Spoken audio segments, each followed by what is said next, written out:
رہنما آتے ہیں اور چلے جاتے ہیں، یہ تو دنیا کا دستور ہے، مگر کیا ان کے جانے سے وہ نظام، وہ ادارے بھی ختم ہو جانے چاہیے جن پر معاشروں کا دار و مدار ہوتا ہے؟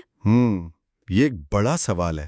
جی، تاریخ ہمیں بتاتی ہے کہ بڑی بڑی سلطنتیں اکثر حکمرانوں کی موت سے نہیں ڈوبتیں، بلکہ تب ڈوبتی ہیں جب علم کا تسلسل ٹوٹ جاتا ہے، جب ادارے اپنی اجتماعی یادداشت کھو دیتے ہیں۔ بالکل صحیح۔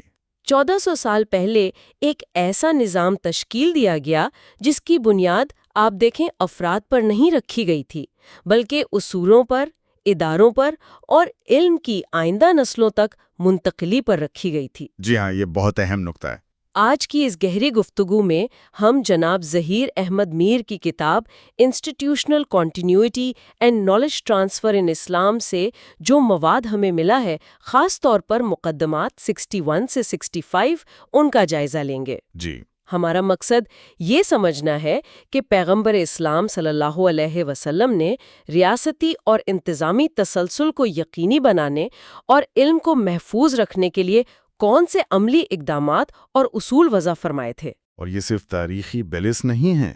بالکل نہیں، یہ تو قیادت، تنظیم سازی اور تبدیلی کو سنبھالنے کے وہ بنیادی چیلنجز ہیں جن کا سامنا آج ہر حکومت، ہر کارپوریشن، یہاں تک کہ چھوٹی سے چھوٹی تنظیم کو بھی ہے۔ صحیح کہا۔ تو آئیے ان قدیم حکمتوں میں ذرا غوطہ لگاتے ہیں اور دیکھتے ہیں کہ وہ آج ہمارے لیے کیا معنی رکھتی ہیں۔ ضرور۔ پہلا اصول، مقدمہ نمبر 161، یہ انصاف کے نظام کے تسلسل سے متعلق ہے۔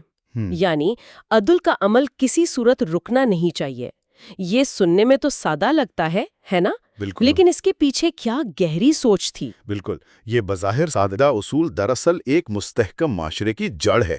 ذرا سوچیں کہ اگر ریاست کا سربراہ یا مرکزی قاضی کسی وجہ سے موجود نہیں تو کیا لوگوں کے جھگڑے، ان کے معاملات، انصاف کی پکار سب التوا کا شکار ہو جائیں گے؟ ظاہر ہے نہیں ہونا چاہیے۔ جی، اس نظام میں ایسا نہیں تھا۔ پیغمبر اسلام صلی اللہ علیہ وسلم جب مدینہ سے باہر کسی سفر یا مہم پر تشریف لے جاتی تو اپنی جگہ کسی نہ کسی اہل صحابی کو عدالتی ذمہ داریاں سونپ دیتے تھے۔ اچھا، یہ صرف ایک رسمی تقرری نہیں تھی، یہ اس بات کا عملی ثبوت تھا کہ انصاف کا نظام کسی ایک فرد کا محتاج نہیں، بلکہ یہ ایک ادارہ ہے جو ہر حال میں فعال رہنا چاہیے۔ یعنی اصل چیز فعالیت اور عدم تعطل تھی۔ بالکل، کلیدی نکتہ یہی ہے۔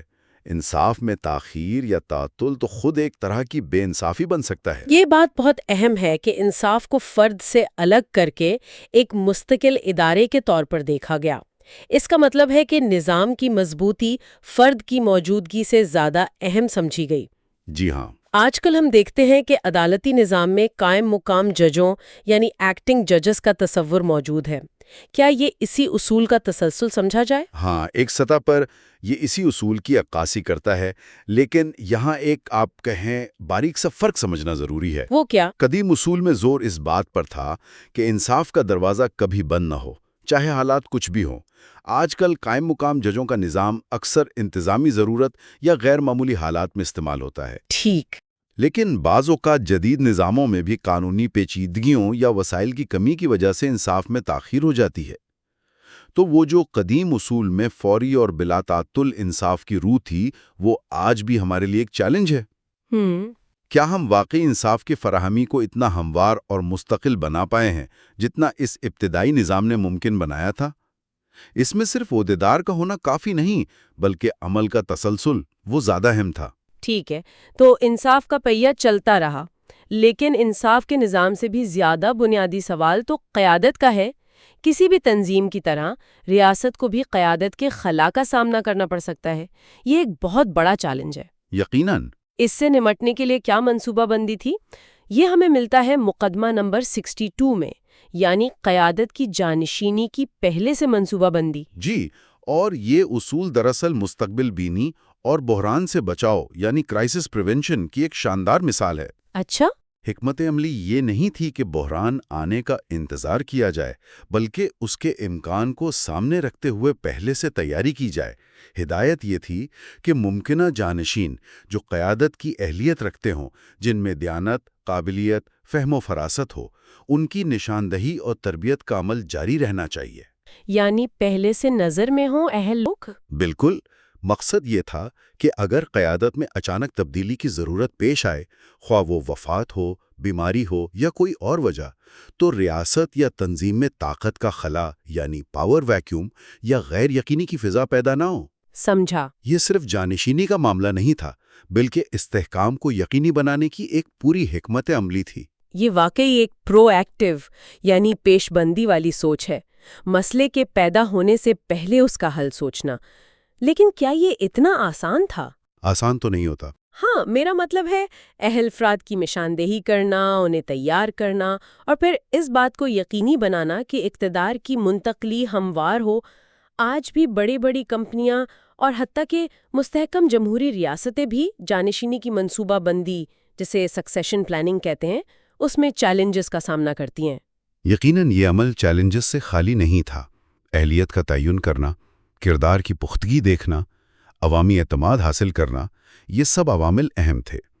لیکن اس اصول کا بنیادی نقطہ کوشش اور پیش بندی ہے۔ ٹھیک ہے۔ یہ تسلیم کرنا کہ قیادت دائمی نہیں ہوتی اور اس کے لیے تیاری ضروری ہے۔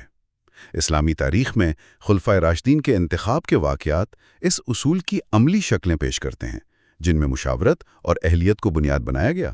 جی۔ آج کے دور میں آئینی طور پر جانشینی کے جو قوانین موجود ہیں یا کارپوریٹ دنیا میں لیڈرشپ ڈیولپمنٹ پروگرامز ہیں، وہ اسی بنیادی ضرورت کو پورا کرنے کی کوشش کرتے ہیں۔ ہاں، یہ تو ہے۔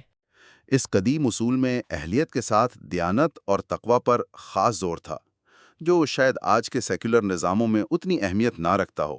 یہ ایک اہم نکتہ ہے۔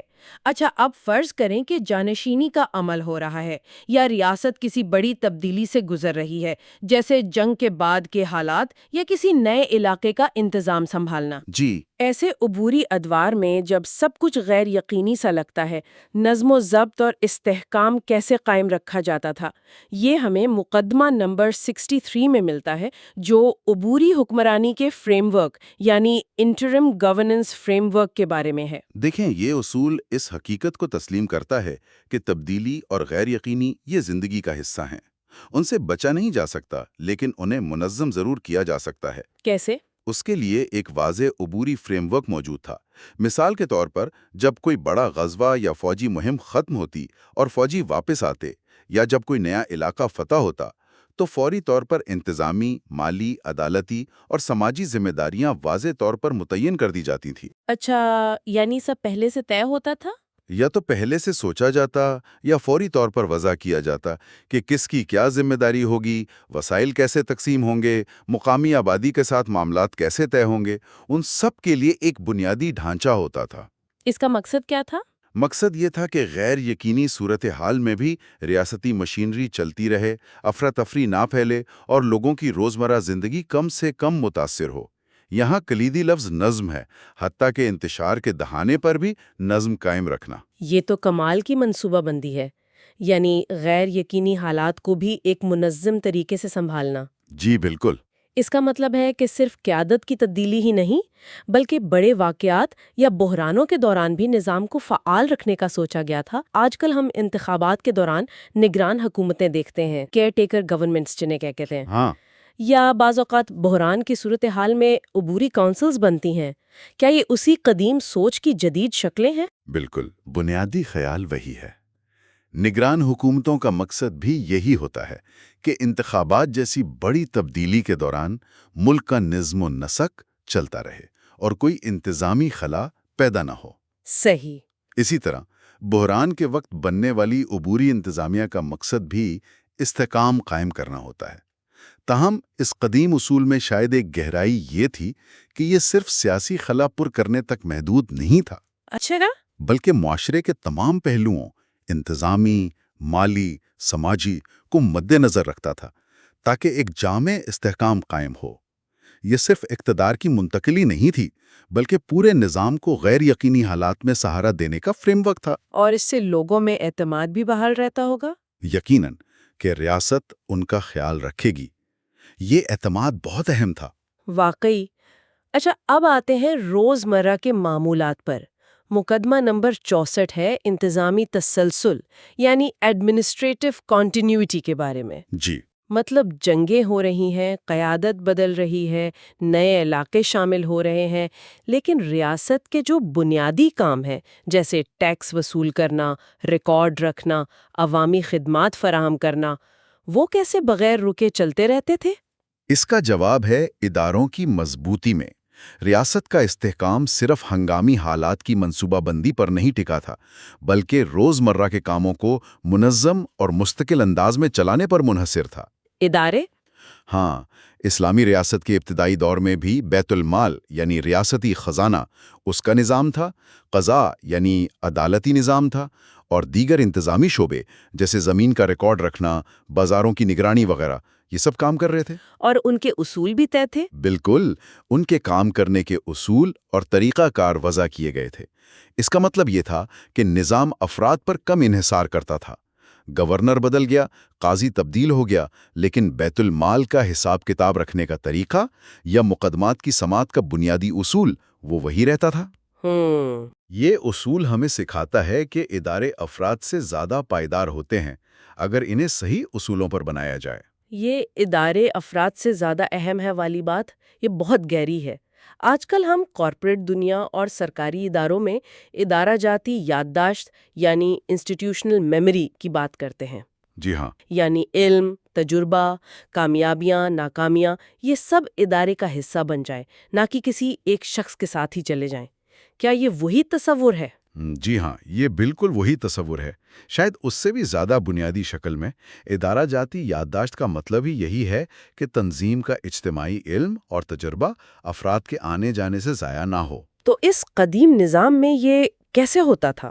اس قدیم نظام میں تحریری ریکارڈ کے ساتھ ساتھ اصولوں اور طریقہ کار یعنی اسٹینڈرڈ آپریٹنگ پروسیجرز پر زور دے کر اس یادداشت کو محفوظ کیا جاتا تھا۔ جب کوئی نیا عہدیدار آتا تو اسے پہلے سے موجود نظام اور اصولوں کے مطابق ہی کام کرنا ہوتا تھا۔ اس سے تسلسل رہتا تھا۔ اس سے تسلسل برقرار رہتا تھا۔ آج کے دور میں ٹیکنالوجی نے ادارہ جاتی یادداشت کو محفوظ کرنا آسان بنا دیا ہے، لیکن چیلنج اب بھی وہی ہے۔ کیا ہم واقعی اس علم کو مؤثر طریقے سے استعمال کرتے ہیں؟ یا ہر نیا آنے والا پہیہ دوبارہ ایجاد کرنے کی کوشش کرتا ہے؟ بالکل، یہی سوال ہے۔ اس قدیم نظام میں تسلسل پر زور تھا، جو شاید آج کی تیز رفتار تبدیلی کی دنیا میں کبھی کبھی نظر انداز ہو جاتا ہے۔ یہ واقعی غور طلب بات ہے، تسلسل اور تبدیلی میں توازن کیسے قائم کیا جائے۔ خیر، آخری نقطہ، مقدمہ نمبر 65، یہ ریاست کے مختلف حصوں کے درمیان رابطے سے متعلق ہے، یعنی بین الاقوامی اور صوبائی رابطہ کاری یعنی کوآرڈینیشن جسے کہتے ہیں۔ جی، جیسے جیسے ریاست پھیلتی گئی، دور دراز کے علاقے مرکز سے کیسے جڑے رہتے تھے؟ معلومات کا تبادلہ اور ہم آہنگی کیسے یقینی بنائی جاتی تھی؟ دیکھیں، ایک وسیع ہوتی ہوئی ریاست کے لیے مؤثر رابطہ کاری یعنی ایفیکٹو کمیونیکیشن اینڈ کوآرڈینیشن یہ تو ریڑھ کی ہڈی کی حیثیت رکھتی ہے۔ بالکل۔ اس کے بغیر مرکزیت قائم نہیں رہ سکتی اور ریاست بکھر سکتی ہے۔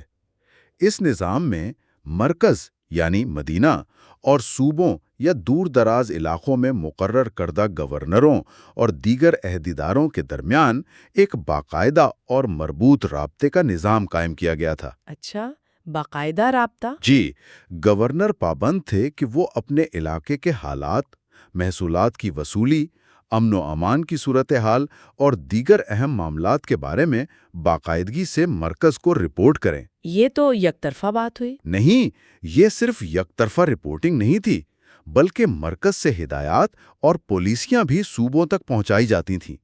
یہ دو طرفہ معلومات کا بہاؤ، انفارمیشن فلو، مرکز کو پوری ریاست کے معاملات سے باخبر رکھتا تھا اور بروقت فیصلے کرنے میں مدد دیتا تھا۔ تو گویا یہ ایک طرح کا ابتدائی فیڈرل سسٹم تھا، جہاں اکائیاں مرکز کو جوابدہ تھیں اور مرکز ان کی رہنمائی کرتا تھا۔ ہاں، کچھ ایسا ہی سمجھ لیں۔ آج کے جدید وفاقی نظاموں میں بھی تو یہی ہوتا ہے کہ ریاستیں یا صوبے مرکز کو رپورٹ کرتے ہیں، مالی اور انتظامی معاملات میں رابطہ رکھتے ہیں۔ جی ہاں، بنیادی اصول میں مماثلت ہے۔ مؤثر حکمرانی کے لیے مرکز اور اکائیوں کے درمیان مسلسل رابطہ اور معلومات کا شفاف تبادلہ ناگزیر ہے۔ ٹھیک۔ اس قدیم نظام میں اس رابطے کا مقصد صرف انتظامی کنٹرول نہیں تھا، بلکہ اس بات کو یقینی بنانا بھی تھا کہ ریاست کے تمام شہریوں کو، چاہے وہ مرکز سے کتنے ہی دور کیوں نہ ہوں، انصاف اور بنیادی سہولیات میسر ہوں اور وہ خود کو ریاست کا حصہ سمجھیں۔ یعنی اتحاد اور ہم آہنگی کو فروغ دینا؟ بالکل، یہ رابطہ کاری اتحاد اور ہم آہنگی کو فروغ دیتی تھی۔ آج کے دور میں ٹیکنالوجی نے رابطے کو بہت تیز رفتار بنا دیا ہے، لیکن چیلنج اب بھی مؤثر اور بامانی رابطہ کاری کا ہے۔ کیا مطلب؟ کیا معلومات صرف منتقل ہو رہی ہیں یا ان پر عمل درآمد بھی ہو رہا ہے؟ کیا مرکز اور اکائیوں کے درمیان اعتماد کا رشتہ موجود ہے؟ یہ سوالات آج بھی اتنے ہی اہم ہیں۔ بالکل۔ تو آج کی اس تفصیلی گفتگو کو اگر سمیٹیں تو ہم نے دیکھا کہ کس طرح 1400 سال قبل وضع کردہ اصول انصاف کی بلا تعطل فراہمی، قیادت کی پیشگی منصوبہ بندی، عبوری دور میں نظم و ضبط کا قیام، انتظامی امور کا تسلسل اور مرکز و صوبوں کے درمیان مؤثر رابطہ کاری، ان سب نے مل کر ایک ایسی ریاست کی بنیاد رکھی جو افراد کے بدلنے کے باوجود قائم رہ سکے۔ جی، ان تمام اصولوں کے پیچھے مرکزی خیال اداروں کی مضبوطی، علم کی منظم منتقلی اور مستقبل کے چیلنجز کے لیے پیش بندی تھا۔ یہ صرف ماضی کی باتیں نہیں ہیں، بلکہ یہ پائیدار نظام بنانے کی لازوال حکمتیں ہیں۔ یقیناً، اور یہ اصول ہمیں آج کے دور کے تناظر میں ایک اہم سوال پر غور کرنے کی دعوت دیتے ہیں۔ وہ کیا ہے؟ ہم ایک ایسی دنیا میں رہ رہے ہیں جہاں معلومات کا سیلاب ہے، تبدیلیاں بجلی کی سی تیزی سے آ رہی ہیں اور افراد یا ٹیکنالوجیز پر انحصار بڑھتا جا رہا ہے۔ ان قدیم حکمتوں کی روشنی میں ہم آج اپنے اداروں، چاہے وہ سرکاری ہوں، نجی ہوں یا سماجی، ان کی اجتماعی یادداشت یعنی کولیکٹیو میموری اور علم کے تسلسل کو کیسے زیادہ مؤثر اور لچکدار طریقے سے یقینی بنا سکتے ہیں۔ یہ بڑا سوال ہے۔ کیسے ہم انفرادی ذہانت اور تجربے کو ادارے کی مستقل طاقت میں تبدیل کر سکتے ہیں، تاکہ وہ نہ صرف موجودہ چیلنجز کا مقابلہ کر سکیں بلکہ مستقبل کی غیر یقینی صورتحال کے لیے بھی تیار ہوں، اور انفرادی تبدیلیوں کے باوجود معاشرتی اور ریاستی استحکام مزید مضبوط ہو۔ یہ ایک گہرا سوال ہے جو ہم سب کے لیے، سامعین کے لیے بھی غور طلب ہے۔ اس فکر انگیز گفتگو میں شامل ہونے کا بہت شکریہ۔ بہت شکریہ۔ حکومت چلانے کا طریقہ، یہ ایک نسل سے دوسری نسل تک کیسے منتقل ہوتا تھا، وہ بھی بغیر کسی گڑبڑ کے، اور اخلاقی طور پر کیا اصول تھے اس کے لیے، اور یہ بھی دیکھیں گے کہ کیا وہ اصول آج ہمارے لیے کچھ معنی رکھتے ہیں۔ اور دیکھیں، شروع میں ہی ایک بہت بنیادی سوال آتا ہے جو مقدمہ 66 میں بھی ہے، اقتدار کی پرامن منتقلی۔ یہ تو ہمیشہ سے ہی، تاریخ اٹھا کر دیکھیں تو ریاستوں کے لیے ایک بڑا چیلنج رہا ہے۔ تو آئیے دیکھتے ہیں اس کتاب میں کیا بات ہوئی ہے۔ تو یہ جو مقدمہ 66 ہے، اس کا مرکزی خیال ہے پرامن انتقال اقتدار، اور بنیاد کیا بتائی گئی ہے؟ مشاورت یعنی شورا اور عدم تشدد۔ مثال بھی دی ہے خلفائے راشدین کے انتخاب کی کہ جانشینی موروثی نہیں تھی، وراثت میں نہیں ملتی تھی، بلکہ آپس میں مشورے سے طے ہوتی تھی۔ یہ کتنا غیر معمولی تھا اس زمانے کے حساب سے۔ جی، یہ واقعی ایک آپ کہہ لیں انقلابی بات تھی۔ اس دور میں تو ہر طرف بادشاہت تھی، باپ کے بعد بیٹا حکمران بنتا تھا۔ تو یہ اصول کہ قیادت کا فیصلہ طاقت یا خون کے رشتے سے نہیں ہوگا بلکہ اہل لوگ مل کر مشورہ کریں گے، یہ ایک بہت ہی بڑی، بہت مختلف سوچ تھی۔ اس کا فلسفہ اصل میں یہ تھا کہ بہت سے ذہن مل کر جو فیصلہ کرتے ہیں وہ ایک اکیلے آدمی کے فیصلے سے بہتر ہوتا ہے، اور اس سے ظاہر ہے زیادہ لوگ متفق بھی ہوتے ہیں، جو ریاست کے استحکام کے لیے، اس کی مضبوطی کے لیے بہت ضروری ہے۔ اچھا۔ اور یہ شورا یا مشورہ صرف جانشین چننے کے لیے نہیں تھا، بلکہ جو ریاست کے اہم فیصلے ہوتے تھے وہ بھی اسی طرح ہوتے تھے۔ اچھا، یعنی صرف یہ نہیں کہ حکمران کون بنے گا، بلکہ حکومت چلے گی کیسے، اس میں بھی مشاورت۔ بالکل، جی ہاں۔ اور اس کا ایک گہرا اثر یہ تھا کہ حکمران اور عوام، ان کے درمیان ایک تعلق بنتا تھا۔ حکمران جواب دہ تھا ان لوگوں کو جنہوں نے اسے چنا تھا، تو یہ تصادم کی بجائے آپس میں بات چیت، مکالمے اور اتفاق رائے کو فروغ دینے والا نظام تھا۔ صحیح۔ قیادت کرنے کا تصور، یہ کہیں نہ کہیں اسی پرانے اصول کی ہی گونج ہے۔ حالانکہ آج بھی ہم دیکھتے ہیں کہ اقتدار کی پرامن منتقلی کتنا مشکل کام ہے۔ تو یہ اصول ہمیں یاد دلاتا ہے کہ اس کا حل لڑائی جھگڑا نہیں، بلکہ بات چیت اور اداروں پر بھروسہ ہے۔ مشاورت والی بات تو واقعی بہت اہم ہے، لیکن صرف لیڈر بدل دینا کافی تو نہیں ہوتا۔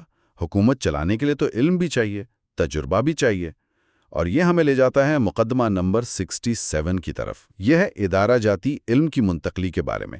کتاب میں صحابہ کرام کی مثال ہے، یعنی پیغمبر اسلام کے ساتھیوں کی۔ انہیں انتظامیہ، عدلیہ، فوجی امور ان سب میں تربیت دی گئی۔ اس کا کیا مطلب تھا؟ یہ ادارہ جاتی علم کیا چیز ہے؟ جی، اس کا مطلب یہ تھا کہ ریاست چلانے کا جو علم ہے، جو ہنر ہے، وہ کسی ایک شخص یا کچھ خاص لوگوں کی جاگیر نہیں ہونی چاہیے۔ اسے باقاعدہ طور پر اداروں کا حصہ بنانا اور پھر اگلی نسل تک پہنچانا یہ ضروری ہے۔ اچھا، کیونکہ اگر علم صرف کچھ لوگوں کے ذہنوں میں رہے گا تو ان کے جانے کے بعد تو وہ علم بھی چلا جائے گا، ایک خلا پیدا ہو جائے گا۔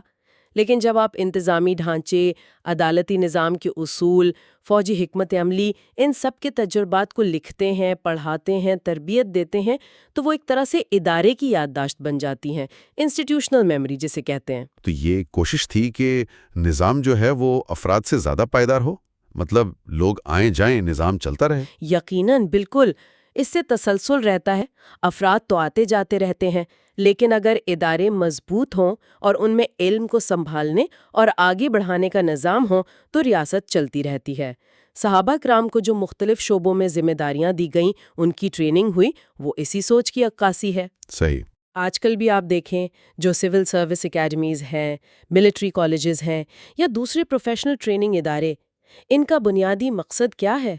یہی کہ خاص شعبوں کا علم، مہارت، تجربہ، یہ سب منظم طریقے سے نئے آنے والوں کو دیا جائے تاکہ کام بھی چلتا رہے اور تسلسل بھی نہ ٹوٹے۔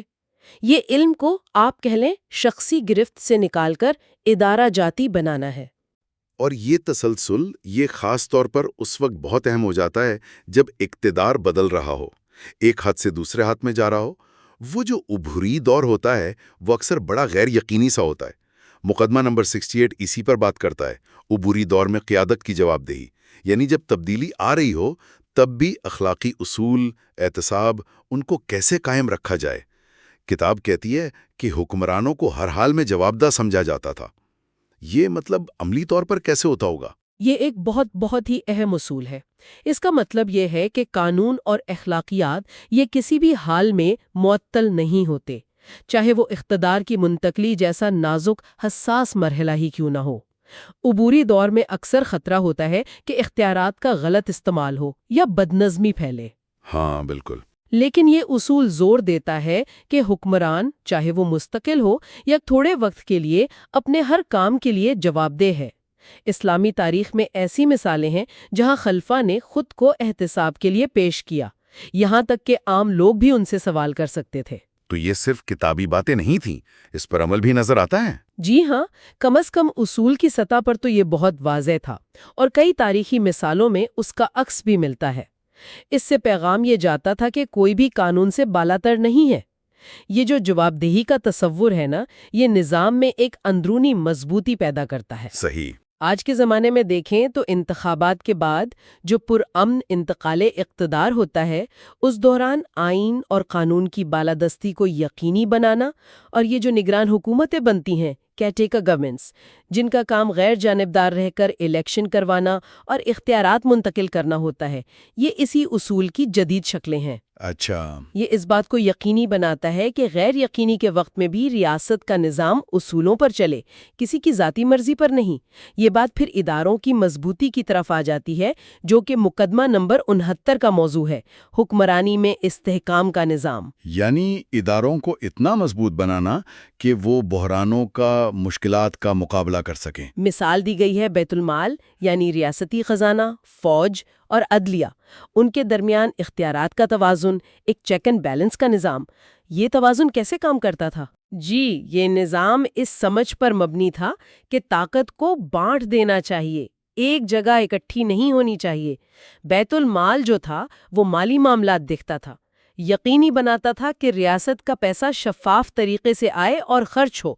فوج دفاع اور امن و امان کی ذمہ دار تھی، اور عدلیہ انصاف کرتی تھی، قانون کی تشریح کرتی تھی، اور کم از کم نظریاتی طور پر حکمران سمیت سب پر لاگو ہوتی تھی۔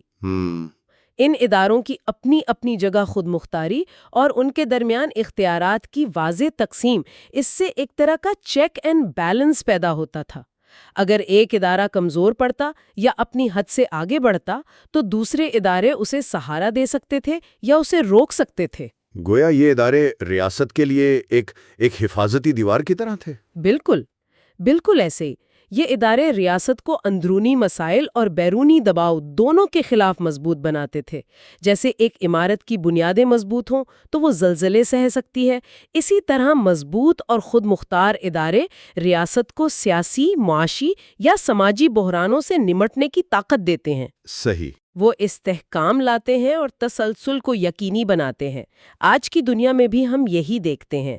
جن ممالک میں عدلیہ آزاد ہے، مرکزی بینک خود مختار ہے، دوسرے ریگولیٹری ادارے مضبوط ہیں، وہ بحرانوں کا مقابلہ بہتر طریقے سے کر پاتے ہیں۔ تو یہ اصول آج بھی اتنا ہی متعلقہ ہے جتنا پہلے تھا۔ اداروں کی مضبوطی ہی اصل میں ریاست کی لچک، اس کی ریزیلینس کی ضمانت ہے، اور ان تمام اداروں اور اصولوں کو چلانے کے لیے ظاہر ہے قیادت کی ضرورت ہوتی ہے۔ تو آخری نقطہ، مقدمہ نمبر 70 اسی سے جڑا ہے، ایک جامع جانشینی کا پروٹوکول، یعنی قیادت کی منتقلی کا ایک مکمل منظم طریقہ کار۔ کتاب کہتی ہے کہ رسول اللہ صلی اللہ علیہ وسلم نے جانشینی کے لیے معیار کیا مقرر کیا؟ شورا یعنی مشاورت، تقوی یعنی خدا خوفی، دیانتداری، اور اہلیت یعنی قابلیت، نسب یا قبیلہ نہیں۔ یہ نہیں کہ کس خاندان سے ہے، بلکہ یہ کہ اہل ہے یا نہیں۔ اس معیار کی کیا اہمیت تھی؟ اس معیار کی سب سے بڑی اہمیت یہ تھی کہ اس نے قیادت کی بنیاد کو ذاتی پسند ناپسند، خاندانی تعلق یا قبیلے کے تعصب سے ہٹا دیا، اور کس پر رکھا؟